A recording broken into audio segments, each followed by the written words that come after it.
그 제가 오는 그래 오전에 안 들으셨는데 오후에 혹시 새로 오신 분들이 계신가요?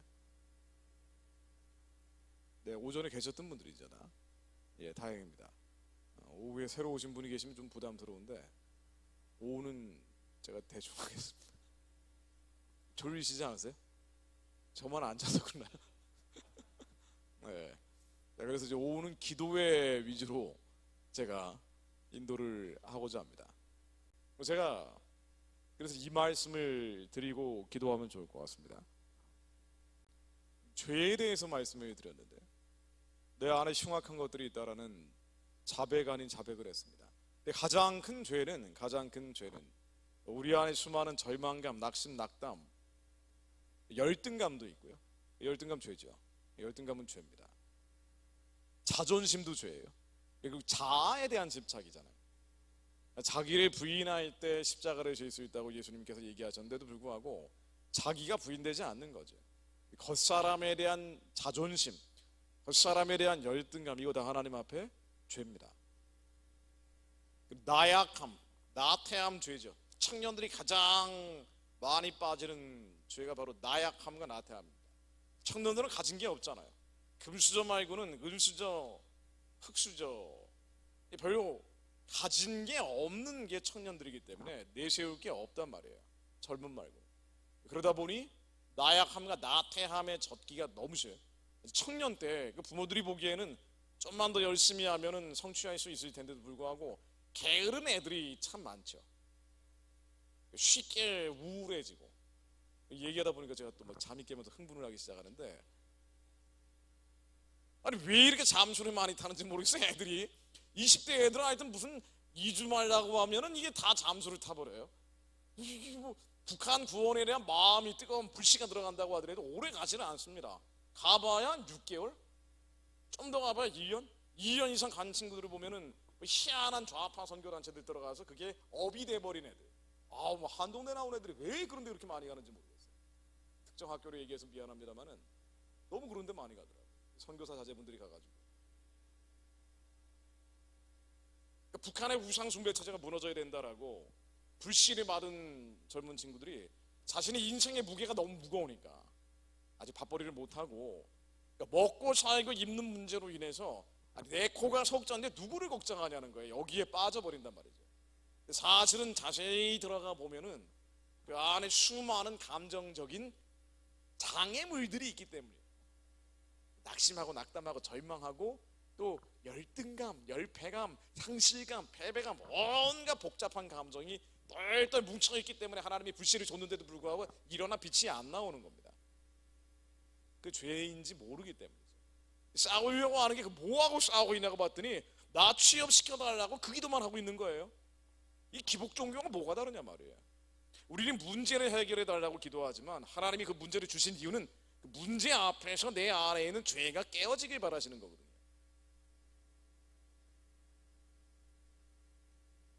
근데 우리는 그게 죄인지 잘 모르기 때문에 그 무력감으로 아무리 해도 안 된다. 아니 이 취업을 하려고 말이죠, 몇 년을 노력했는데 안 됐어요.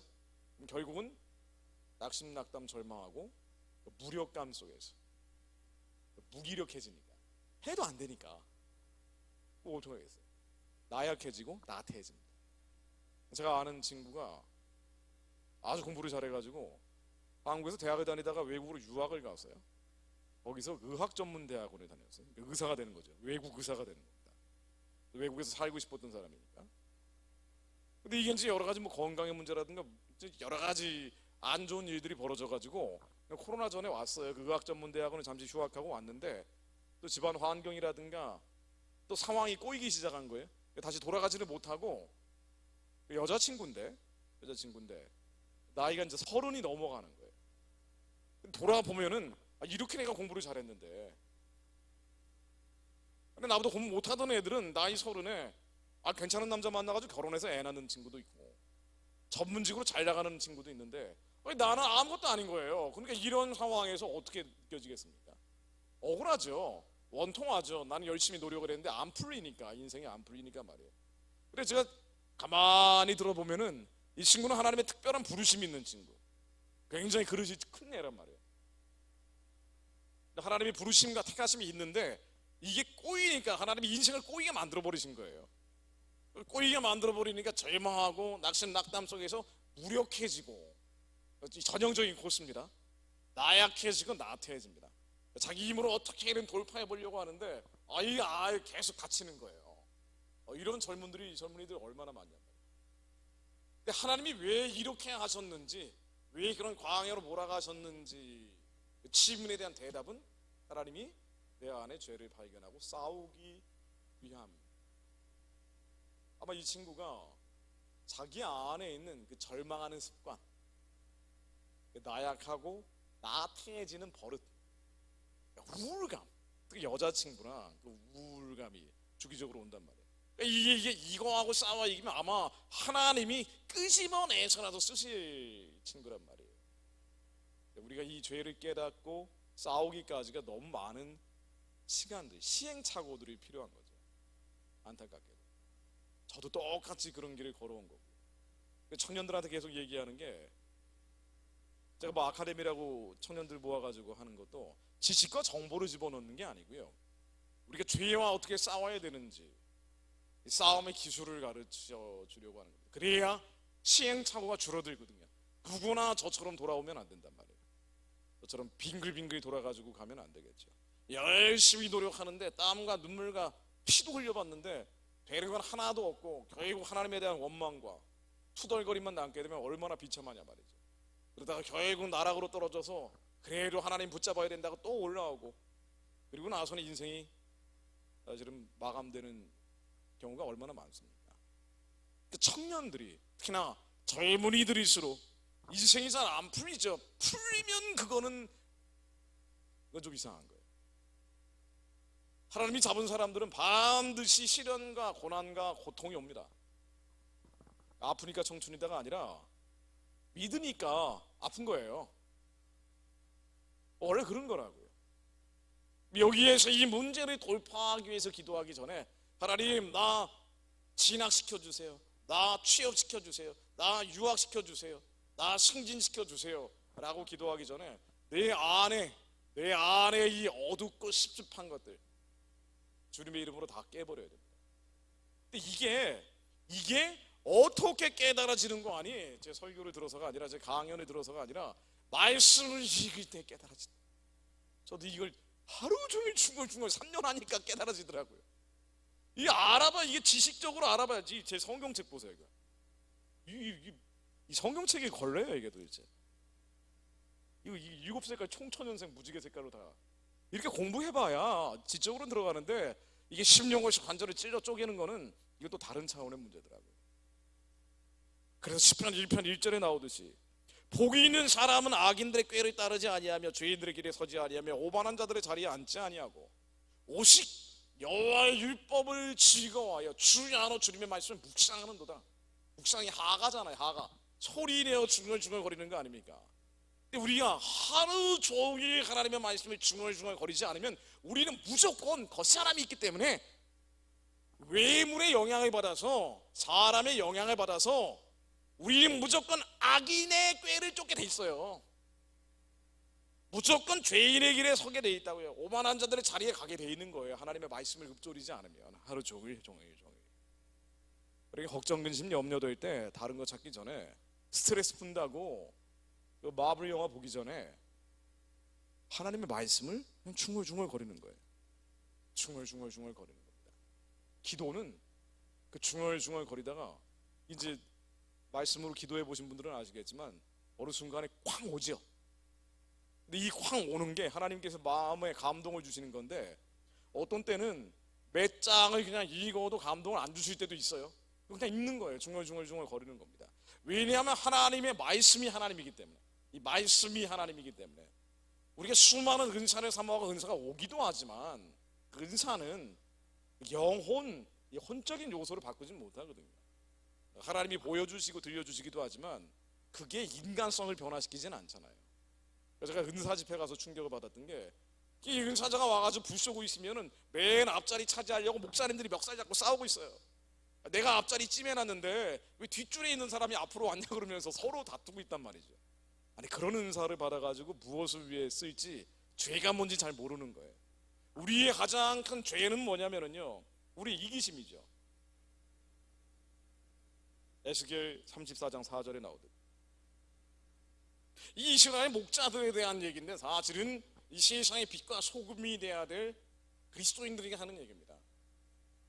너희가 그 연약한 자를 강하게 아니하며 병든 자를 고치지 아니하며 상한 자를 싸매 주지 아니하며 쫓기는 자를 돌아오게 하지 아니하며 잃어버린 자를 찾지 아니하고 다만 포악으로 그것들을 다스려도다. 우리의 욕심과 정욕대로 다스린 겁니다. 그러니 목자가 없으므로 그것들이 흩어져서 모든 들짐승이 밥이 되었도다라고 합니다. 그러니까 우리가 연약한 자, 병든 자, 상한 자, 쫓기는 자, 잃어버린 자, 아파하는 자들과 함께 아파하지 않는 게 가장 큰 죄란 말이에요. 내가 김정은보다 나쁜 놈이구나라고 처절하게 맨날 했던 게, 우리 처가 아파할 때 함께 아파하지 않은 거예요. 우리 아이가 울고 있을 때 함께 울지 않은 겁니다. 그리고 북한 해방하고 북한 구원한다고 웃기잖아요, 그거. 물론 거대 담론을 얘기하면 좀 거창해 보이잖아요. 탈북 여성들이 얼마나 고난받고 있는지, 고통받고 있는지 그런 얘기하고 있으면, 근데 아내가 보기에는 얼마나 무서웠겠어요. 내가 울고 있을 때 함께 울지 않고 맨날 바깥에 나가서 큰 소리만 치고 다니니까.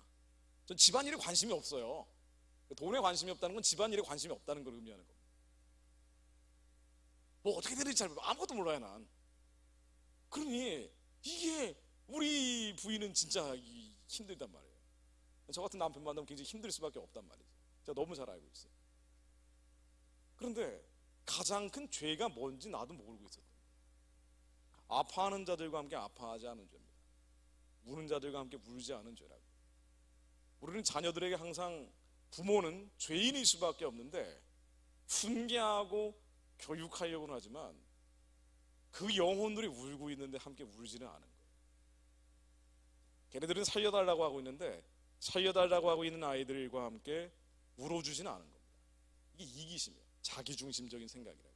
근데 이 이기심, 자기중심적인 생각들이 나중에 무감각해지면 죄인지 모르죠. 왜 북한 얘기를 자꾸 하게 됩니까? 북한의 연약한 자, 슬퍼하는 자, 애통해하는 자들과 함께 울지 않는 한국의 이기적인 그리스도인들 때문이죠. 근데 왜 그런 거 아니? 왜 그런 거 아니? 내가 제일 힘들고 내가 제일 아프고 내가 제일 괴롭다고 느끼기 때문에.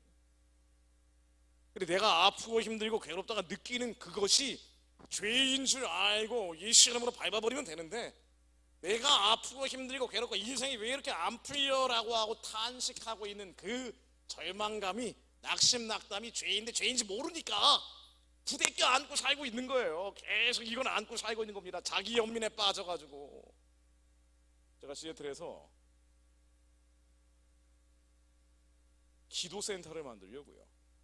왜냐하면 한국에서는 훈련이 안 되거든요.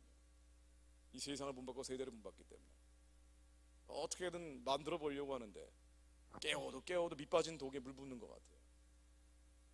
왜 이럴까? 왜냐하면 돈 많은 분도 많고요, 땅 많은 분도 많아요. 미국 교포들 중에 젊을 때 아주 개처럼 일해가지고 이 나이가 많이 들면 미국에서 연금도 받고 아주 유복한 사람들이 많단 말이에요. 땅도 많고 돈도 많습니다. 그러니까 한국에 있는 청년들, 초등학생이건 중학생이건 고등학생이건 대학생이건 중년이건 장년이건 2주건 2달이건 와서 DCS 코스 훈련 받듯이 와서 훈련할 수 있는 공간만 하나 있으면 한국이 변화할 수 있겠다라는 생각을 한 거예요. 실제로 좌파에서 그렇게 했죠. 미국이 너무 매력적인 장소니까 불러다가 교육을 시킨 거예요. 그래서 한국의 북한 선교라는 영역 자체가 좌경화되면서 교회 전체가 좌경화되는 역할을 그런 식으로 한 겁니다. 미국의 센터를 만들었어요. 미국인 목사들이. 이걸 역적용하는 거예요. 근데 안 되는 거예요. 왜 안 될까? 돈이 있고 땅이 있어도 절망해버리는 습관을 스스로 버리지 못하니까 안 되더라고요. 실망하고 우울해지고 감정적인 변화를 통제하지 못하기 때문에 우리는 사실은 모든 게 이 기분 따라 살고 있더라고요.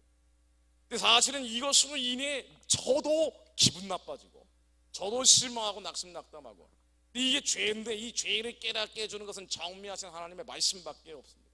하나님의 말씀을 송이송이하로 주야로 묵상하는 것만이 우리가 이것을, 이 죄와 싸워 이기고 결국 고생 덜하고 그 쓸데없는 고생들 할 필요 없거든요.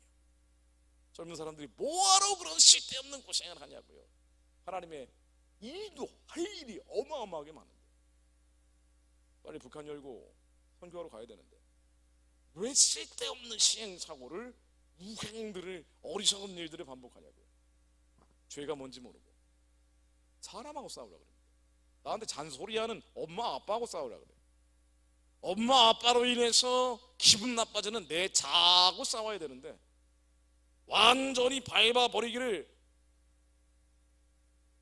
내 손을 가르쳐 싸우게 하시니 내 팔이 노타를 당기도다.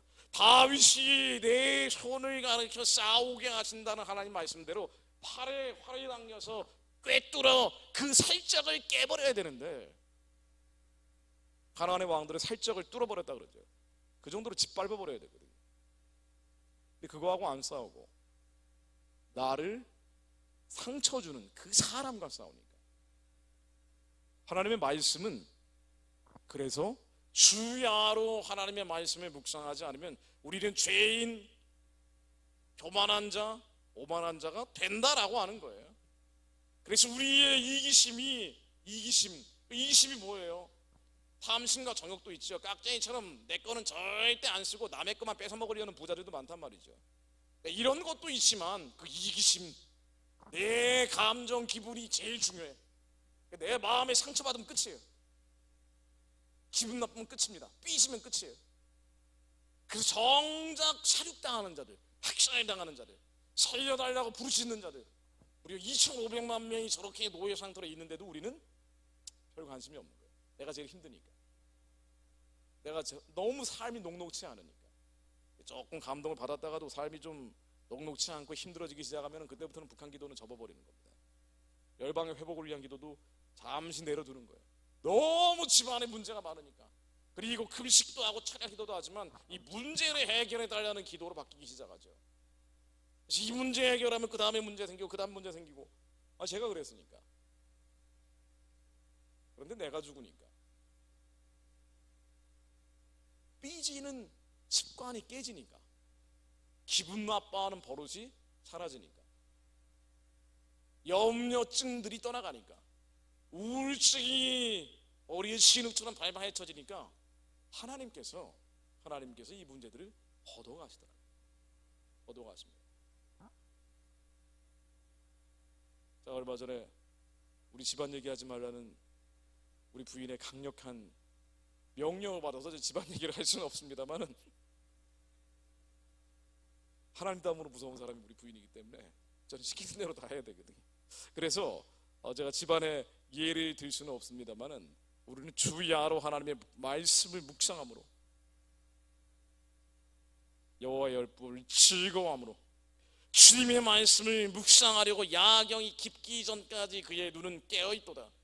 주의 법을 사랑하여 종일 말씀을 묵상하였다 하니라. 시편 119편 114절. 종일 말씀을 묵상하였다. 이게 다윗이 쫓기면서 쓴 거예요. 생명의 경각에 달려있는데 종일 말씀을 묵상했대요. 근데 이거 안 하면 우리는 무조건 지는 거예요. 하나님의 말씀을 입에 달고 다니지 않으면. 여러분들 유튜브를 들으시는 것도 의미가 있겠지만 큰 방향성을 잡는데, 사실 유튜브라는 것도, 제가 온라인 성경학교로 성경 말씀 읽으면서 기도하는 것도 그렇고, 누차 말씀드리지만은 유튜브를 제가 하는 목적은 유튜브를 끊어버리기 위해서예요. 유튜브 안에 나오는 얘기들이 하나같이 거짓과 선동과 음모론들이 왜 이렇게 많은지, 코로나 3년을 거치면서 사람들이 마음이 불안해지기 때문에, 불안한 스피커들이 아무리 성경 말씀 가지고 인용해서 얘기해봐야 다 삐껴나가 버린다고. 지혜에서는 삐껴나가 버리기 때문에 치우치는 거예요. 그러니까 똑같은 코로나를 보고도 이상한 음모론이 나오고, 똑같은 코로나 백신을 보고도 지나친 음모론이 나오는 거예요. 하나님께서 원하시는 것이 정확히 뭔지 모른 채 혼돈과 혼란과 미혹 가운데 사람들이 몰아넣는 겁니다. 왜? 말하는 사람 자체가 불안하고 있거든요. 겁먹고 있어요. 그런데 어떻게 평안하지 않은데 하나님의 말씀을 인용한다 하는데 그게 지혜에 가깝게 나오겠냐 말이에요. 어차피 설교라는 게 사람의 생각이 들어가는 건데, 그러니 말씀을, 완전하신 말씀을 읊조려야 됩니다. 그래서 성경의 역사에서 모든 위대한 부흥들은 성경 말씀 읽다가 나왔어요. 제가 예전에 20대 때 도 닦았거든요. 산에서 굴 뚫고 살았어요. 출가하려고 2번 산에 갔습니다. 학교 뒷산에 굴을 뚫고 우리 6개월 정도를 버틴 적도 있어요. 왔다 갔다 하면서. 근데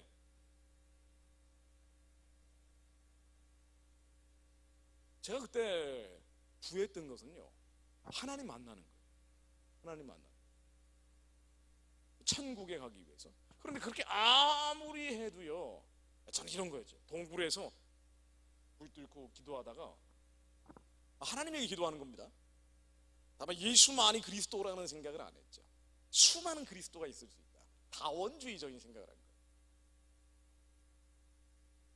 자유주의적인 생각을 한 거예요. 어느 날 빛이 가득 차는 그 동굴 안에 환상을 경험하고 깨달음을 얻을 것이다라고 기대했던 거예요. 그렇습니다. 세상의 많은 종교들은 그렇게 깨달음을 얻는다고 하면서 자기들이 신이 됐다, 신인 하빌이라고 얘기하면서 종교를 개창을 해요. 이슬람의 모하메드도 그랬고요, 불교의 시다르트도 그랬고요, 심지어 태평천국에 나는 일으킨 중국의 홍수전도 그랬어요. 다 동굴에서 완전히 모든 걸 차단하고 있는 데서 신을 만나고 깨달음을 얻었다 그래요. 조셉 스미스라고 해서 몰몬교 있죠.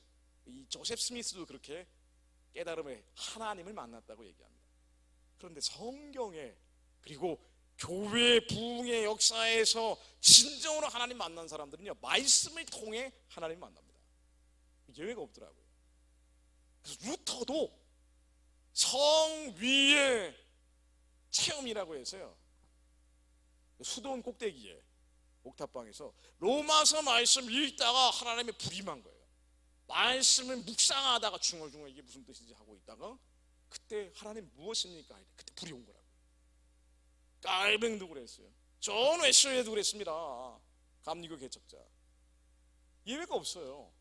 심지어 이승만도 감옥 안에서, 한성 감옥 안에서 하나님 말씀 읽다 그랬죠. 하나님 말씀 읽다가 성경 말씀을 계속 읽고 있는데 방 안에 빛이 가득 차는 체험을 한 거예요. 그래가지고 사람이 변화된 거예요. 첫 번째 기도가 하나님 나의 영혼을 구해주신 것처럼 이 민족의 영혼을 구해달라고 기도를 한 겁니다. 말씀을 읽다가 하나님을 만나. 이상재 선생, 월남 이상재 선생, 일제시대 유명한 기독교 지도자죠. YMCA, YWCA 이끄셨는, 그때는 지금 같은 성격이 아니었으니까. 이분도 한성 감옥에 끌려가서, 그때 가장 큰 감옥이 한성 감옥이에요. 이유도 없이 끌려가가지고 멍성 밑에 요한복음 한자로 된 것이 있길래 이거를 30몇 번인가를 그냥 중얼중얼 읽었대요. 왜냐면 우리 믿음의 선조들은 유학을 하던 습관이 있어서 공자말, 맹자말 하던 습관이 있어가지고 이 말씀을 그냥 읽지 않고 눈으로 보지 않고, 그 당시에 한자 성경이 또 많았고요, 소리 내어서 중얼중얼 읽었거든요. 하나님이 태초에 천지를 창조하시고 뭐 이렇게 중얼중얼 외웠어요. 요한복음을 계속 읽다가 예수님을 직접 만나는 체험을 하죠. 그리고 극적으로 풀려납니다. 이상재 선생의 간증에 따르면은 하나님께 물어봤더니 왜 나를 감옥에 넣으셨습니까? 했더니 하나님께서 나를 만나려고 이렇게 답을 하셨다고요. 마음속에서 울림이 있었답니다. 왜 저를 또 갑자기 풀어주셨습니까? 그랬더니 나를 만났으니까. 그리고 풀려난 거예요. 일제시대에 그런 사람들이 있었기 때문에 명맥이 유지가 된 겁니다. 지금 한국의 수많은 문제 덩어리도, 문제는 더 커지겠죠. 마지막으로 가니까 더 커질 겁니다. 무엇을 할 것인가? 사람을 의지할 게 아니고요, 누군가 의지하는 것은 그야말로 인본주의죠. 제가 저를 의지하는 것도 인본주의예요. 의지할 분은 별로 안 계시겠지만, 유튜브에 누구를 의지하는 것, 또 유명한 목회자 이 사람만을 따라다니는 것, 이거 정말 좀 위험한 일이죠. 말씀이 있기 때문에. 모든 것이 말씀 안에 있기 때문에 말씀이, 이 정리하신 하나님의 말씀이 우리의 심령 골수 관절을 찢어 쪼개서 그래서 마음의 생각과 뜻을 드러내버려야 된다니까요. 내 안에 있는 죄가 뭔지 드러내버려야 돼요. 이 말씀이 드러내서 나의 죄가 내가 계속 열등감에 쌓여 있었구나. 얼마나 한국 사람들이 열등감이 많으면 세계에서 성형 1등이 돼버리냐 말이에요. 이 나라는 어떻게 성형 안 하면은 젊은 여성들은 취업이 안 되는 나라가 뭐 이런 나라가 있어요. 그만큼 감정이, 마음의 병이 걸려 있다는 거예요. 다들 남자들은 또 이쁜 여자 아니면 좋지 않다, 나쁘다라고 생각하는 외모 집착증에 또 빠져 있단 말이에요. 이게 죄인지 모르는 거예요. 죄인지 이게 죄라니까. 죄.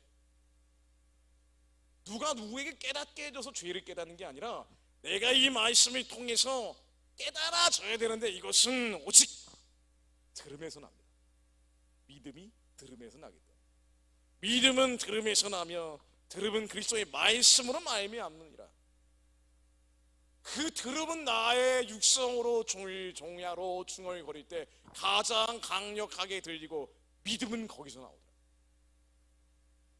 그래서 하나님의 말씀이 믿어지지 않게 하든, 나의 의심, 기도하며 구한 줄 받은 줄로 믿어야 되는데 믿어지지 않게 하든, 내 안에 있는 수많은 친전물과 불순물들, 이것이 일시간으로 다 깨질지어다. 그때부터 선포하게 되더라고요. 그때부터 기적이 일어나더라고요. 제가 미국에서 코로나 여러 번 걸렸거든요. 코로나 초기에 걸려가지고요, 죽는 줄 알았습니다. 아니 이제 미국에서는 뭐 이제 초기에는 좀 조심을 했는데 마스크 안 쓴 지는 이제 1년이 넘었고요. 신경도 안 써요. 신경도 안 씁니다. 코로나 걸리든 말든. 처음에는 좀 조심하다가 나중에 이제 저희 아이 보이스카우트 캠프 같은 데 가면은요, 그러니까 한국에서는 코로나 걸려가지고 무슨 캠프 왔다 그러면 미쳤다 그럴 거 아니에요. 누구를 감염시키려고 왔느냐 그럴 거 아닙니까? 근데 이제 미국 애들 분위기는 뭐냐면은, 제가 코로나에 이제 또 걸린 상태에서 아이가 캠프를 너무 가고 싶어 해가지고, 저는 이제 가서 죽자. 나는 내 무덤은 거기다 만들라고 그러면서 제가 이제 갔어요. 우리 아이가 이제 너무 가고 싶어 해가지고 그 캠프는 가야 된다 그래가지고. 그래서 50마일이라 그래가지고요, 하루에 20km에서 25km 되는 군장을 메고, 킬로미터로 따지면은 50마일이니까 한 10km 정도를 걸어야 됩니다. 20에서 25km 되는 짐을 들고 10km를 걸으려고, 산에서 10km, 그건 이제 죽음입니다. 그냥 건강한 상태에서 걸어도 죽음이에요. 제가 이제 캠프 따라가서 죽을 뻔한 적이 진짜 많거든요. 진짜 이건 지옥이구나라고 생각한 적이 많은데, 코로나 걸린 상태에서 간 거예요. 그런데 이제 컬럭컬럭거리면서 이제 간 겁니다. 근데 미국 애들은 뭐라 그러냐면은, 야 대단하다, 너야말로 보이스카웃이다. 그러니까 내가 감염시켜서 이들이 옮길 거를 걱정하는 게 아니라 대단하다고 보는 분위기란 말이죠. 이제 이런 분위기였습니다. 그러다 보니 처음에 코로나 걸렸을 때도 뭐 이제 검사도 안 하고 이게 코로나라고 대충 느끼긴 했지만 뭐 그런 상태로 지냈던 거죠. 근데 걸려가지고 너무 아파가지고, 세상에 이렇게 아파본 적이 없어요. 이 목에 편도선이 부어가지고요, 편도선이 좀 약하긴 하지만 부어서 목이 잘려져 나가는 것 같은데, 나중에는 한 이틀 지나니까 음식도 못 먹지만 물도 못 먹는 거예요. 물을 먹으면 이게 토해버리니까, 그러면서 바짝바짝 말라가는 겁니다. 잠을 못 자요. 자면은 이 몸에 벌레 같은 게 기어가는 것 같아가지고 다 팔이 짜겨져, 다리가 짜겨져 나가는 것 같단 말이에요. 너무 아파가지고 잠을 제대로 못 자고, 자는지 안 자는지 모르고, 거의 마지막에는 한 일주일째 되니까 혼수 상태 비슷하게 가더라고요. 환각 상태 비슷하게 기도 하고. 그 다음날 원래 병원에 가야 되는데, 호흡이 잘 안 되니까 병원에 가야 되는데 보험료가 너무 비싸니까, 그때도 저는 그래, 이때야말로 지구를 떠날 때가 됐다 라고 저는 이제 마음의 정리를 해야 되겠다. 이 지긋지긋한 인생 잘 됐네, 이제 이런 마음의 준비를 하고 그날 밤에 기도를 했습니다. 너무 심해가지고, 그러니까 아프니까 그냥 데려가면 난 좋은데, 이게 너무 아프니까 이게 데려가 주지도 않으시고, 아프니까 기도를 한 거예요. 그날 밤에 기도를 했습니다. 그리고 어떻게 됐게요?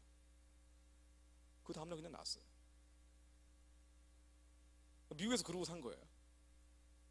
보험이 없으니까. 하나님의 말씀이 곧 하나님인데, 기도하며 구한즉 받는데, 병든 자에게 손을 얹은즉 낫는데, 내 이름으로 귀신을 쫓는데, 왜 하나님의 말씀이 우리의 인생 가운데 기이한 사적들로 이루어지지 않을까? 내 죄가 죽어지면 하나님 역사하십니다. 우리는 이 문제를 해결해 달라고 하기 전에 먼저 그의 나라와 그 나라의 의를 구하면, 마태복음 6장 33절에 예수님께서 명령하신 것처럼 무엇을 먹을까, 무엇을 입을까, 무엇을 마실까, 우리 이걸 걱정, 근심, 염려하잖아요. 예수님이 24장에서 염려라는 단어를 6번을 쓰셨어요. 염려하지 마라, 염려하지 마라, 염려하지 마라. 아니 저 새들도 먹이는데 왜 염려하느냐? 염려하지 마라. 염려가 죄거든. 그 염려와 싸워라, 이 얘기예요. 우리의 마음이 상하고 아프고 병들어 있다는 걸 인정하고 이거 다 내놔라. 그리고 먼저 그의 나라, 성령님 안에 의와 평강과 희락의 나라가 이루어져야 된다. 주님의 나라의 의가 뭐예요? 불법이 없는 거예요. 죄가 없어지는 겁니다. 이 불법과 죄를 끊어버려라, 회개해라. 그러면 반드시 천국이 온다. 하나님은 까마귀를 통해서도 먹이십니다.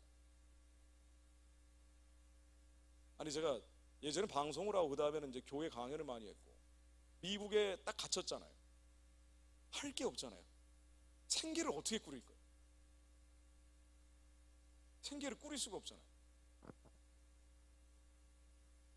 그 데리야끼 집이라고 우리 그 한인들이 이제 처음에 가면은 음식점 하는 게 있습니다. 데리야끼 집.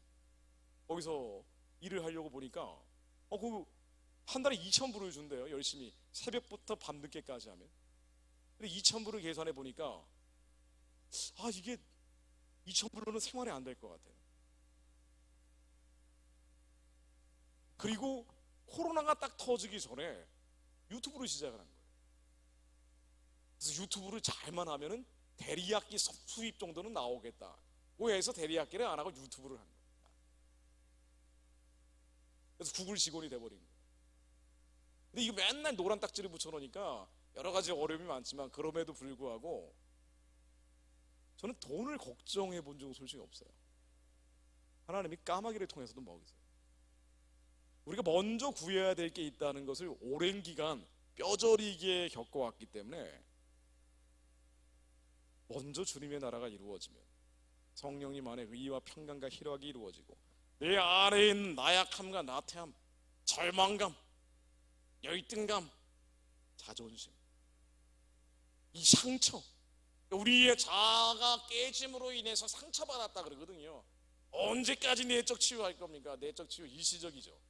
이회적입니다. 사실은 우리 아내가 들으면 되게 싫어하겠지만, 저 상담하는 사람이고, 일시적, 이회적이에요. 진정한 치유는 마음을 고치는 것은 하나님의 말씀밖에 없다고. 예수 그리스도께서는 이 땅에 마음을 고쳐주시려고 온 거예요. 그래서 수고하고 짐진 자들아, 환자들아, 약자들아, 병자들아 다 와라. 그래서 회개해라. 너희들이 환자고 약자고 병자인 거 모르면 내가 어떻게 고치냐는 거예요. 그러니 예수님이 처음에 설교하실 때 마태복음 5장 3절로 심령이 가난한 자는 복이 있나니 천국이 너희 것이미로, 애통하는 자는 복이 있나니 저희가 위로를 받을 것이요, 온유한 자는 복이 있나니 저희가 땅의 기업으로 받을 것이요, 의에 줄이고 목마른 자는 복이 있나니 저희가 배부를 것이요, 긍휼히 여기는 자는 복이 있나니 긍휼히 여김을 받을 것이요. 마음의 병이에요. 다 마음의 병. 환자들인데, 환자들이 병을 자백해야 된다. 인정해라. 그래야 내가 널 고친다. 내가 열등감으로, 패배감으로, 상실감으로, 우리의 겉사람, 이 타락한 옛사람은 너무나 논리적이어가지고요. 왜 나의 열등감이 정당한지를 조합을 한단 말이에요. 왜 나의 패배감이 정당한 것인지를 조립을 한다니까요. 그래서 나의 열등감과 패배감은 아버지 어머니가 배운 게 없어, 나한테 물려준 게 없어, 나는 건강하지 않고, 나는 키도 작고, 나는 못생겼어, 나는 재능이 없어, 쟤는 키 작고 못생겼지만 목소리라도 크지, 나는 목소리도 작고, 온갖 정당화의 사유들이 머리에서는 클립처럼 맞춰가는 거예요. 다 가짜입니다. 여러분들을 쫓아내야 돼요. 그래서 평안해져야 된다고요. 내가 무슨 상황과 환경과 처지에 있든지 뭔가 잘 될 것 같아. 마음속에서 아지랑이처럼 성령께서 주시는 감동들이 와야 된다고요. 이게 소망입니다. 이 소망이 이루어질 것을 믿게 해야 된다고요. 그러려면 이 침전물들, 죄악의 침전물들 예수 이름으로 깨버려야 돼요. 밟다 보면 재미납니다. 밟다 보면 재미나요. 특히나 남자들, 청년들, 그 음란으로, 이건 본능이라고 죽을 때까지, 관뚜껑 들어갈 때까지 끌고 가잖아요. 밟아버려야 된다니까요. 밟다 보면 재미나다니까요. 아주 지근지근 밟다 보면은 하나님이 이 죄를 얼마나 싫어하는지가 느껴져요. 그래서 이 시험으로 완전히 초토화시켜버려요. 완전히 짓이겨버려야 돼요. 제가 이 말씀 선포하고 기도하고 또 기도하려고 합니다.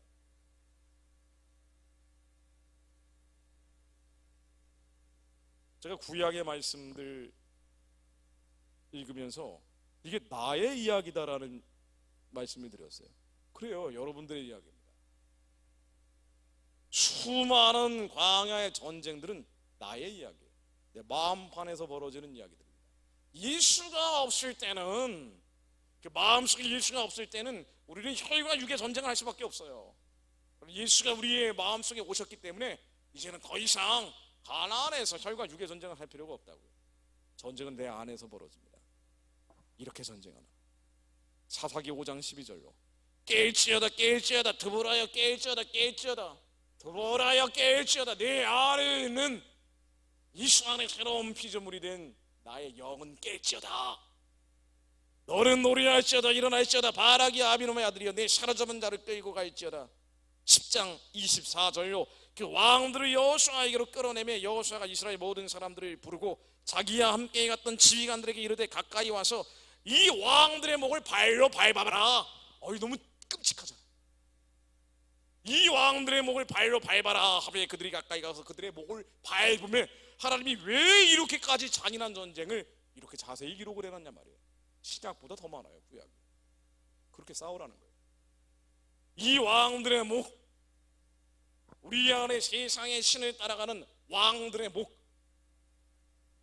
내가 공부를 못해서, 내가 가방끈이 짧아서, 내가 경력이 없어서, 내가 돈이 없어서, 건강이 없어서, 이러쿵 저러쿵 요러쿵, 나는 머리가 나빠서, 제일 바보 같은 게 머리가 나빠서, 이런 나쁜 놈들, 나쁜 놈 생각이죠.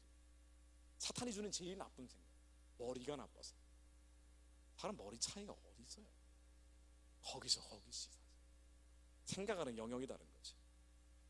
넌 그래도 키 작고 못생겼지만 말은 잘하잖아.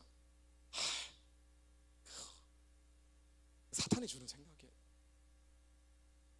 그 열등감, 이 시험으로 다 떠나갈지어다. 그 목을 완전히 발로 밟아 헤쳐질지어다. 밟아버려야 돼요. 요만큼도 그 죄와는 타협하지 말라고요. 의지를 가지고 끌어올리라는 게 아니라 그 의지로는 싸워 못 이겨요. 이걸 어떻게 의지로 내 성질을 참습니까? 참는 척하다가 나중에는 터져버리고, 아린 목사님 사모님들은 나중에 참다가 병이 나버리죠. 목사님 사모님들 그렇게 우울증이 많잖아요. 참아야 되니까. 그러니까 목사들은 목사님 사모님들에게 모두 죄인입니다. 나는 이제 목사를 막 훈계하는 입장이다 보니까 우리 저한테는 엄청난 죄인이 돼버렸고, 우리 안에 있는 더러운 것들, 이 모든 부정적인 것들, 부정적인 생각, 부정적인 감정, 이 모든 것들 예수 이름으로 다 목을 밟아 헤쳐질지어다. 여호수아 11장 8절로 여호와께서 그들을 이스라엘 손에 넘겨주셨기 때문에 그들을 격파하고 큰 시돈과 미스루암 마임까지 추격하고 동쪽으로는 미스바 골짜기까지 추격하여 한 사람도 남기지 아니하고 쳐 죽이고 한 놈도 남기지 말고 쳐 죽일지어다. 사람하고 괜히 싸우지 말고, 사람 뒤에 있는 악한 영들이 대적한다고. 제가 저 젊은 부부한테 예전에 한 10여 년 전 일입니다만은 그 아까 제가 말씀드린 대적기도 책을 추천을 했더니 부부싸움을 하면서 서로 그 상대방 뒤에 있는 악한 영들이 대적한다고 아내가 남편한테 사탄아 물려가라, 남편 아내한테 사탄아 너도 물려가라. 그러다 나중에 치고받고 싸웠대요. 소리.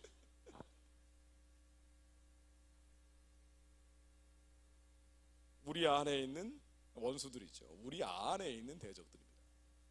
아내로 인해서 내가 평생 처자식을 위해서 이렇게까지 희생하고 헌신했는데 알아주질 않아.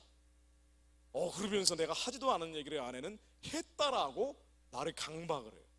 왜냐면 여성들은 언제나 남성들의 언어를 여성적으로 이해하니까 1000마디 얘기를 하면 그 중에 한마디를 기억해서 이것을 계속 조용해 가거든요. 그러니까 남편이 기억하고 있는 것과 전혀 다르거든. 그러니까 남편은 너무 섭섭한 거예요. 어떻게 이럴 수가 있는지.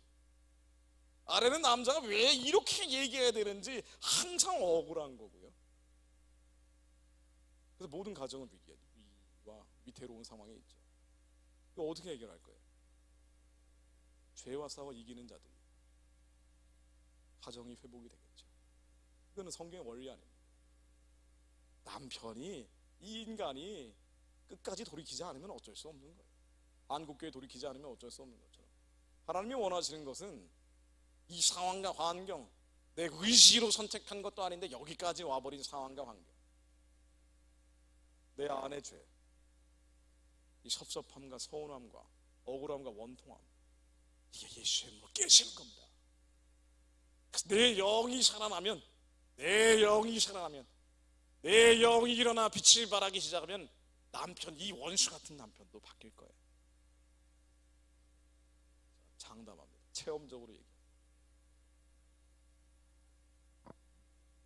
반드시 달라집니다. 제가 딱 한 가지만 말씀드리면, 저희 아이가 태어나서 한 6살 될 때까지 밥을 안 먹었어요. 새끼를 다 토했습니다. 희한하죠. 어떻게 그런 일이 있을 수 있는지 저도 못 들어봤어요. 이 토하고 남은 침전물과 우유로만 자랐어요. 보통 애들보다 머리가 하나가 작았습니다. 그래서 이제 어쩔 수 없어서 나중에 미국에 가게 된 것도 있어요. 한국에서 적응이 안 되기 때문에. 그래서 은사 집회에 집착한 거예요. 귀신 쫓아내요. 근데 아무짝에도 소용이 없어요. 아무짝에도 소용이 없어요. 그래서 기도를 그렇게 열심히 한 겁니다. 스스로폼 안에 들어가서 하루 종일 기도하고, 마징가 대치처럼 세상과 섞이기 싫으니까 옷장 안에 들어가서 기도하다가 일 있으면 짠 하고 나오는 거예요. 집안에서 무슨 일이 벌어져도 나오지도 않아요. 저는. 그러니까 제 아내는 아주 죽으려는 거죠. 인간을 끌어낼 수도 없고 기도하고 있다는데 아예 안 변해요. 근데 제가 좀 죽어가기 시작하니까 정확히 비례적으로 아이가 바뀌더라고요. 정확한 비례. 정말 소름 끼칠 정도로. 지금은 저보다 머리 하나가 더 큽니다. 당신이 워낙 작으니까 그렇지 뭐라고 하실지 모르지만 어쨌든 평균 키는 됐어요. 내가 변화되면 자녀가 바뀝니다. 우리가 훈육하고 양육한다고 아무리 몽둥이를 들어도 안 바뀌던 애들이 내가 바뀌면, 내 안에 하나님의 나라가 이루어지면 반드시 바뀝니다. 우리 가정이 변화됩니다. 가문이 변화됩니다. 저희 형님이 1년 6개월 전에 뇌졸중으로 쓰러지셨어요. 코로나 백신 맞고 4일 뒤에 쓰러지셨습니다. 근데 이분이 삼형제 중에 둘째고 제가 막내인데, 제가 이 양반 믿고 까불었거든요. 굉장히 부자예요. 서울대 나와서 20대 때부터 연봉을 억대로 받던 분이란 말이에요. 그래서 뭐 소송이 걸렸다 그럼 형한테 이제 울먹이면서 전화하는 거예요. 형, 나 또 걸렸어. 야, 인마 그거 그만두면 안 돼 하면서 이제 송금이 오는 거예요. 이거 믿고 제가 까부이다가 아니 형이 쓰러져 버리니까 이게 뭐 억장이 무너지는 거예요. 원래 친하기도 했지만 이거 너무 죽겠더라고요. 이게 뭐 미국에서 내가 할 수 있는 것도 없고. 그래서 온라인으로 기도 모임을 나 혼자 하는 것보다 같이 하는 게 낫겠다고 해서 이제 기도 모임을 벌써 2년 거의 2년 전이네요. 이제 시작을 한 겁니다. 그게 나중에 이제 성경학교가 되고 그랬는데. 그리고 병원에서 얘기하기를 너무 심해가지고 죽거나 식물인간이 된 거는 둘 중에 하나라 그랬어요. 뭐 할 수 있는 게 없잖아요. 기도하는 것밖에 없었습니다. 말씀으로 기도하는 것밖에. 제가 싸웠던 거는 두려움이죠. 형이 큰일 나면 어떡하지? 형을 바꾸기 위해서가 아니라 내 안에 있는 이 두려움과 싸우는 게 가장 큰 전쟁이더라고요. 그리고 어느 순간 평안해질 때 그 평화, 세상에 주지 못하는 안식 가운데 머물 때, 그때 마치 시온의 보좌에서 선포하듯이 선포했습니다. 나을지어다. 한 달 만에 퇴원했습니다. 저희 의사들은 모두 기적이라고 그랬어요. 그리고 지금은 다시 회사에 다니고 있어요.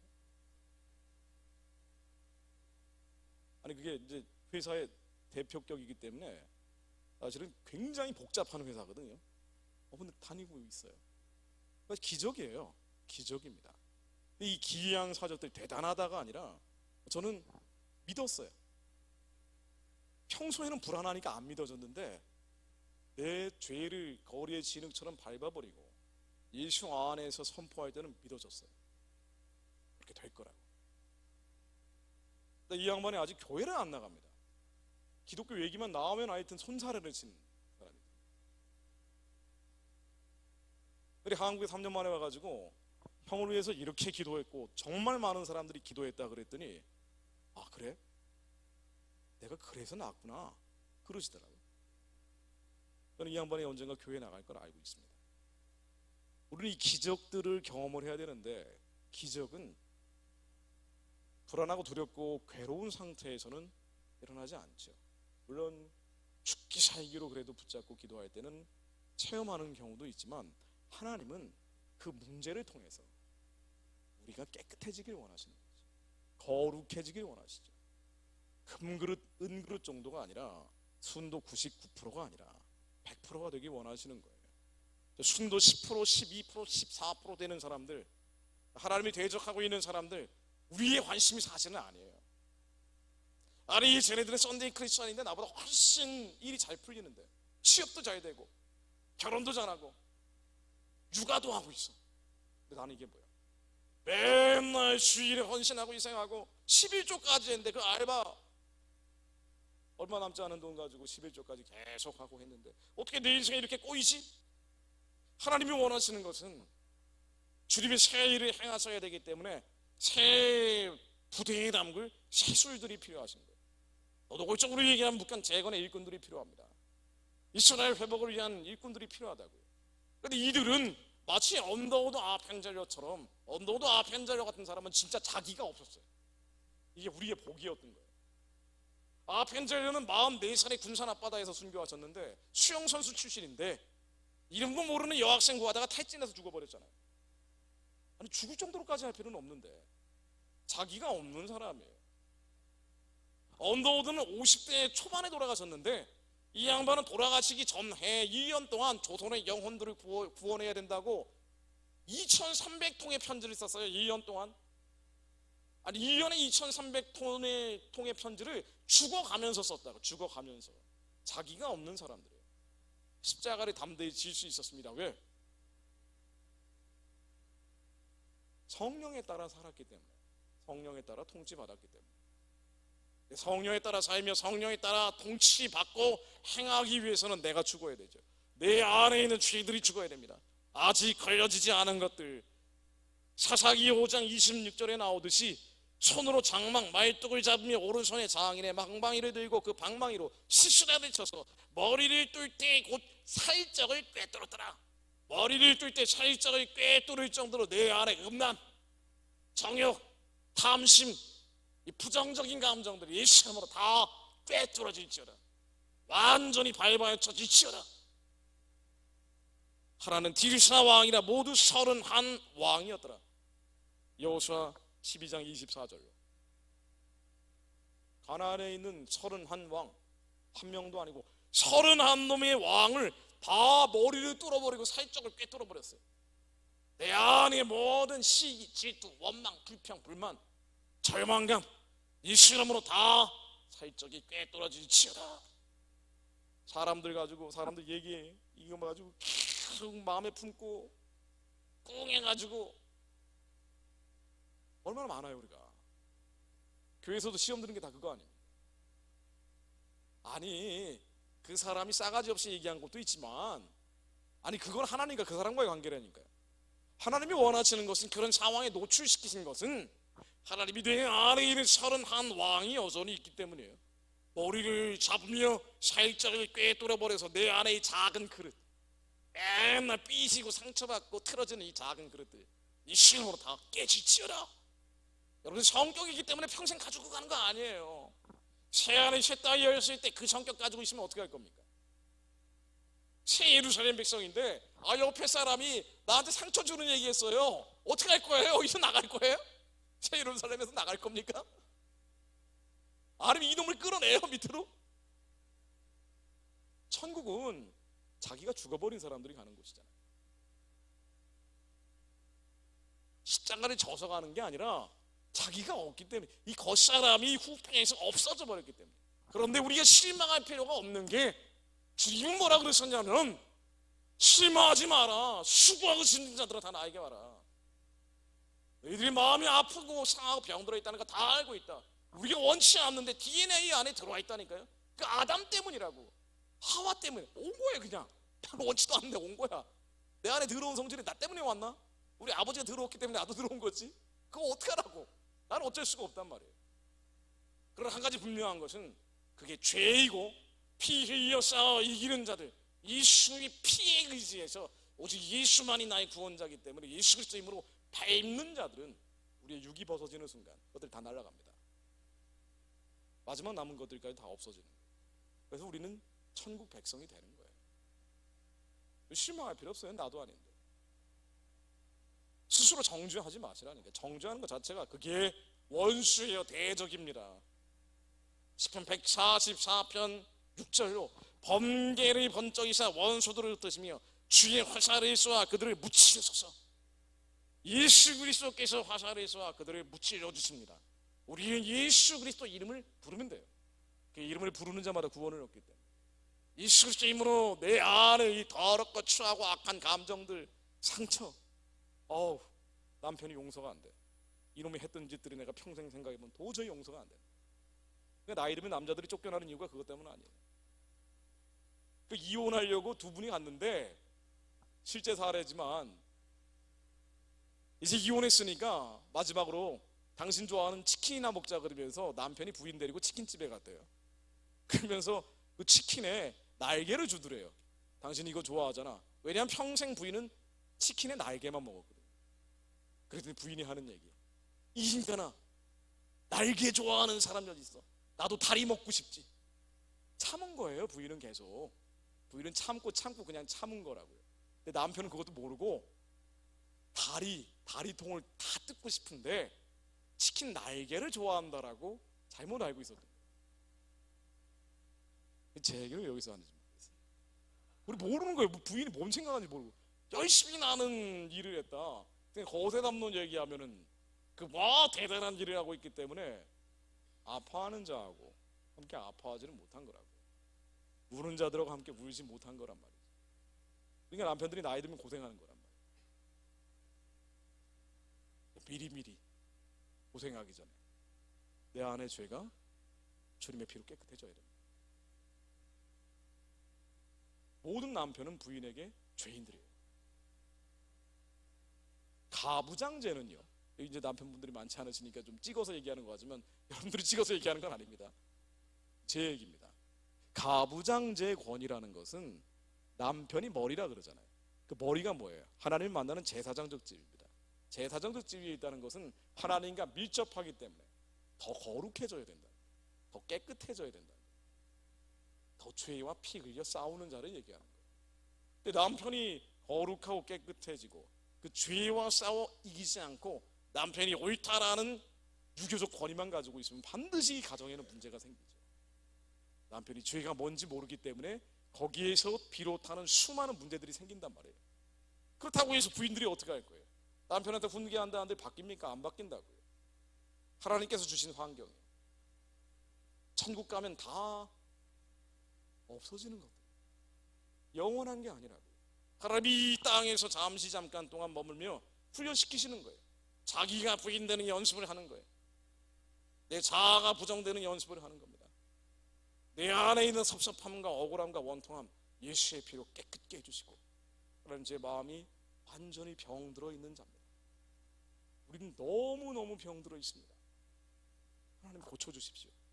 예수님 피 외에는 고칠 수가 없습니다.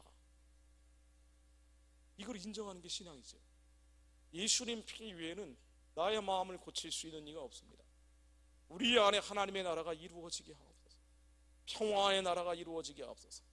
보이는 것, 들리는 것, 우리가 감각하는 것으로 인해 마음이 요동하지 않게 하시고, 우리가 모르고 저질렀대요. 몰랐죠. 아이들이 울고 있는지 우리가 어떻게 알았어요? 성적표만 보고 평가를 했지. 우는 자들과 함께 울지 않았던 우리의 죄를 용서해 주옵소서. 우리가 마음이 강팍하고 완악한 자들이었습니다. 연약한 자들과 함께 통곡하지 않았습니다. 우리의 영이 예수 그리스도의 장성한 분량으로 성장하게 하옵소서. 우리의 작은 불씨 같은 영이 우리의 혼에 누워 있는 작은 불씨처럼 어린아이의 젖만 먹고 있는 우리의 영이 자라나게 하시어 성장하게 하시어 지식에 뛰어넘는 그리스도의 사랑이 무엇인지 깨닫게 하시고, 구원에 이르는 자들, 우리가 이미 구원받은 자들임에도 성화되는 자들이 되게 하옵소서. 그렇게 주님 나라의 거함으로 10,000,000명이 나를 돌려 진쳐 있듯이 10,000,000명이 나를 욕하고 10,000,000명이 나를 비난하고 10,000,000명이 나에게 욕을 하고 10,000,000명이 뭐라 그래도 예수 안에서 평화로운 자들이 되게 하세요. 그 평화 속에서 하나님의 약속, 하나님은 우리 자녀들이 잘 되기 바라십니다. 꼬리가 아니라 머리가 되기를 바라시는 분이에요. 그리스도인들은 반드시 하나님의 방식으로 승리하게 돼 있어요. 원래는 그런 거예요. 하나님의 아들, 딸들은 반드시 주님의 방식으로 이기게 돼 있다고요. 하나님, 우리의 자녀들을 향한 하나님의 약속이 실제가 되게 하옵소서. 우리의 자녀들이 꼬리가 아니라 하나님의 방식으로 이기는 자들, 탐욕과 권력과 도를 위해 사는 게 아니라 하나님께 영광 돌리기 위해 이 나라와 민족의 지도자들이 되게 하옵소서. 이끄는 자들이 되게 하옵소서. 그렇게 마지막 때 예수님 오실 길을 예비하는 대한민국이 되게 하옵소서. 우리가 살아날 때, 내가 살아날 때 하나님께서 이 나라 살리실 것을 믿습니다. 기도하겠습니다. 하나님,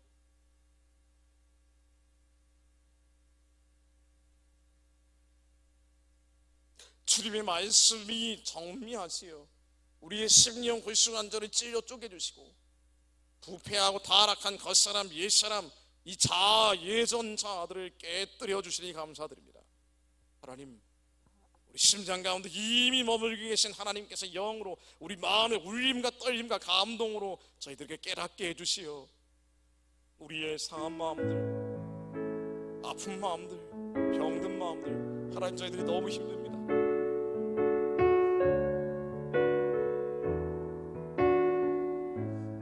저희들의 힘들고 아프고 괴로운 우리의 이 조각조각 난 마음들, 세상으로 시달리며 사람으로 요동치고 흔들리며 아프고 괴롭고 병들어 있는 우리의 마음들, 하나님 주님 앞에 다 자백하고 내려놓으니, 자백하는 자들에게, 죄를 인정하는 자들에게, 하나님 저희들이 아프고 상하고 병들어 있는 마음을 가지고 있습니다. 하나님 인정하는 자들에게 회개하는 자들에게 천국을 허락해 주시오. 주님의 나라가 우리의 심령 가운데 온전히 세워지게 하옵소서. 하나님의 나라가 저희들 안에 세워지게 하옵소서. 저희들이 피 흘리며까지 예수 그리스도의 이름으로 이 죄와 싸워 이기는 자들이 되게 하옵소서. 내 안에 있는 열등감, 열패감, 상실감, 패배감, 모든 부정적인 감정들은 예수 이름으로 명하노니 다 깨어져 떠나갈지어다. 이 더럽고 추하고 악한 감정들이 예수 이름으로 명하노니 다 깨질지어다. 살짝을 꿰뚫어 완전히 부서질지어다. 저희들이 이 주님의 보좌 앞에서 기도하는 자들이 되게 하옵소서. 우리의 자녀들을 향한 부르심과 가정을 향한 부르심과 이 나라 민족을 향한 부르심이 실제 기업이 될 수 있도록 하나님 전능자의 나의 아래서 부르짖는 자들 되게 하옵소서. 주님 이름 부르며 기도합니다. 주여.